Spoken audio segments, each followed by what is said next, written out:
Olá e bem-vindos. Hoje a gente vai mergulhar fundo num verdadeiro paradoxo da engenharia do corpo humano, que é o ombro. É a nossa articulação mais incrível, né? A que permite arremessar, alcançar, nadar, tudo. Mas, ao mesmo tempo, ela é notoriamente frágil.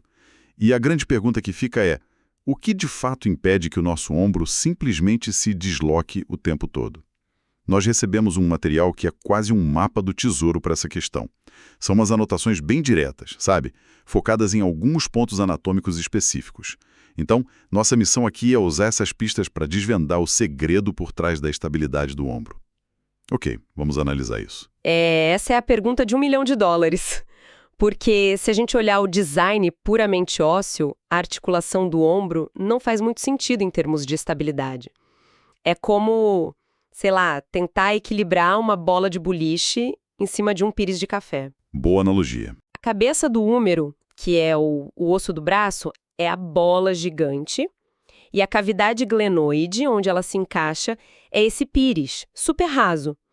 Estruturalmente, é um convite ao desastre. E é por isso que essas anotações que a gente recebeu são tão importantes. Elas apontam para as estruturas, digamos, invisíveis que resolvem esse problema de design. Exato, a solução não está nos ossos.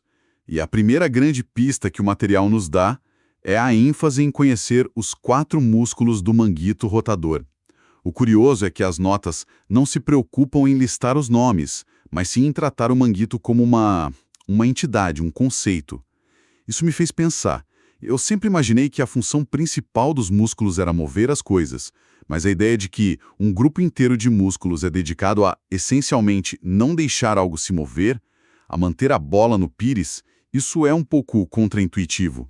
Eles agem mais como freios do que como motores. Essa é uma maneira fantástica de colocar a questão. Eles fazem as duas coisas, mas a função de freio, ou mais precisamente de centralizador, é a mais genial e a mais crucial. É o que a gente chama de estabilização dinâmica. E a sua analogia do pires e da bola de boliche é perfeita. Agora imagina que você quer mover essa bola de boliche sobre o pires sem que ela caia. Você não conseguiria fazer isso com um empurrão só, né? Você precisaria de várias mãos pequenas, posicionadas ao redor da bola, constantemente fazendo microajustes, empurrando um pouquinho aqui, puxando ali, para mantê-la sempre no centro do pires enquanto ela rola. Ah, entendi.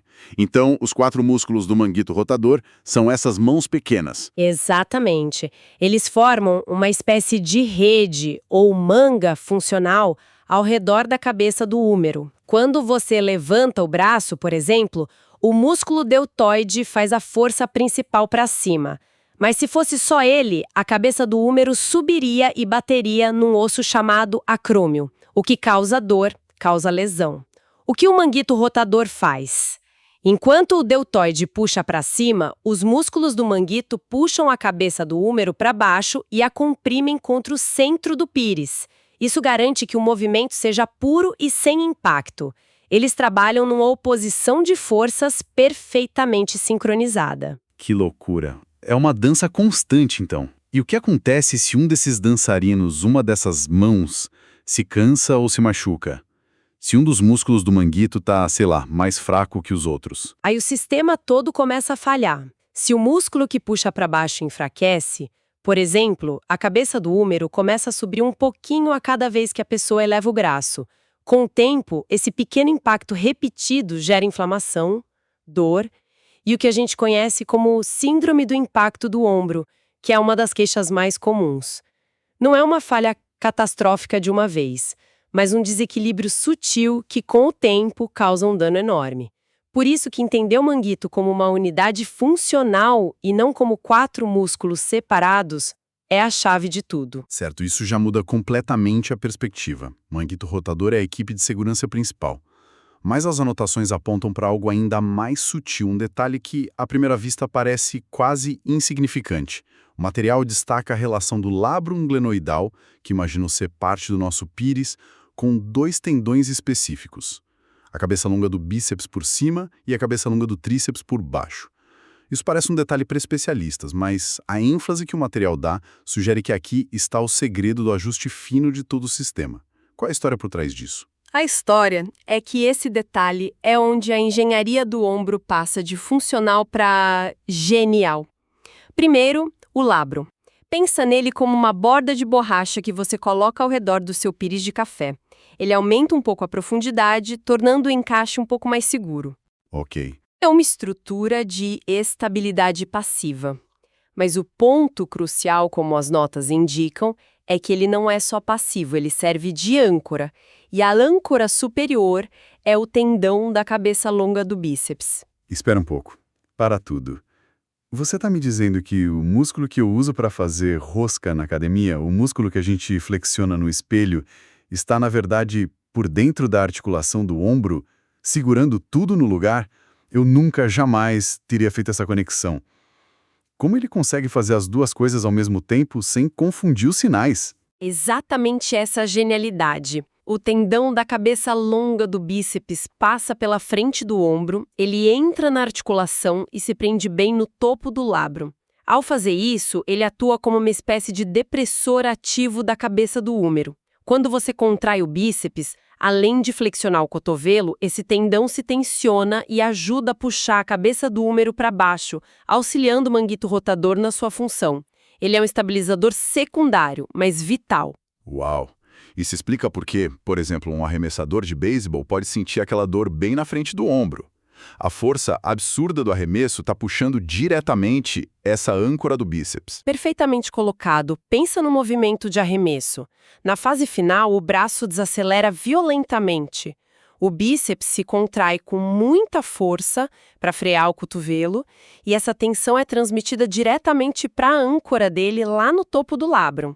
Repita isso milhares de vezes e você tem a receita para uma lesão SLAP, que é justamente uma ruptura do labrum na região onde o bíceps se insere.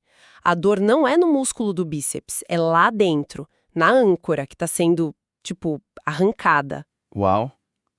E a mesma lógica vale para o tríceps na parte de baixo. Se ancora na parte inferior do labrum. Ele forma uma espécie de assoalho ou rede de segurança. Quando você levanta o braço acima da cabeça, a articulação fica um pouco mais solta na parte de baixo, sabe? O tríceps, ao se contrair, tensiona essa porção inferior e impede que a cabeça do húmero deslize para baixo. Juntos, o bíceps por cima e o tríceps por baixo agem como rédeas verticais, mantendo a bola de boliche centralizada no eixo vertical, enquanto o manguito rotador faz o trabalho no eixo horizontal. Ok, minha cabeça está começando a dar um nó. É um sistema muito mais complexo e interligado do que eu imaginava. A gente tem o manguito rotador como estabilizador geral e depois essas âncoras super específicas do bíceps e do tríceps fazendo o ajuste fino. É muita coisa para manter organizada na cabeça. E fica óbvio que simplesmente decorar o bíceps se insere aqui não serve para absolutamente nada. Você precisa entender o porquê de ele estar ali. Exato. E esse é o grande salto no aprendizado, especialmente para estudantes da área da saúde. Você não pode ter só uma lista de fatos na memória. Você precisa construir um modelo mental de como a máquina funciona. Quando você avalia um paciente com dor no ombro, você não está recitando um livro de anatomia. Na sua cabeça, você está rodando uma simulação, tipo, se a dor é aqui e piora com este movimento, qual peça do sistema provavelmente está falhando? E qual vai ser a reação em cadeia nas outras peças? E construir esse modelo mental é a parte mais difícil, não é? Uma coisa é a gente conversar sobre isso aqui, de forma calma, mas é outra completamente diferente quando se está de frente para uma montanha de conteúdo para uma prova de residência, por exemplo. Você precisa que esse conhecimento não só entre na sua cabeça, mas que ele fique lá, conectado e acessível. Sem dúvida. A única maneira de construir esse modelo é através da prática e da repetição inteligente. É preciso ser testado, ver o mesmo conceito apresentado de diferentes formas, através de casos clínicos, de perguntas com imagens. É esse processo que força o cérebro a criar as conexões, a transformar a informação em conhecimento aplicável. Decorar por decorar, a gente esquece na semana seguinte. Falando nisso, para quem está nessa jornada e quer uma ferramenta para construir esse tipo de conhecimento de forma sólida, se você é estudante e quer se preparar de verdade, entra agora em medcob.com.br. Baixe o app e aproveite o maior banco de questões do Brasil com provas anteriores de todas as instituições, questões comentadas, resumos práticos, aulas completas e flashcards prontos para revisar onde quiser. Então vamos juntar todas as peças do nosso quebra-cabeça. A imagem que se forma é a de um sistema de segurança com múltiplas camadas. Temos um manguito rotador, essa equipe de elite que age como uma manga de compressão dinâmica, mantendo a bola pressionada contra o pires. Exato. E essa segurança geral é refinada por esses tirantes, essas rédeas de ajuste fino, que são os tendões do bíceps e do tríceps, ancorados diretamente na borda do pires, no labrum. Eles garantem que a bola não deslize nem para cima nem para baixo. É uma interação constante entre a estabilidade que vem da contração muscular, a dinâmica, e a que vem da própria arquitetura da articulação, a estática. Então, o grande ahá, o estalo que essas anotações nos trouxeram, não é sobre as peças individuais. É sobre a revelação de que a estabilidade do ombro é fruto de uma negociação ativa e incessante entre diferentes grupos musculares. A articulação nunca está verdadeiramente em repouso, né? Há sempre uma tensão de fundo, um equilíbrio de forças mantendo tudo no lugar. Perfeita síntese. É um sistema vigilante. Uma lesão no manguito rotador vai sobrecarregar a âncora do bíceps. Uma falha na âncora do bíceps vai exigir mais do manguito.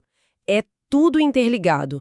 Entender essas conexões é o que permite a um profissional de saúde olhar para um ombro doloroso e enxergar a causa raiz do problema e não apenas o sintoma. Fantástico.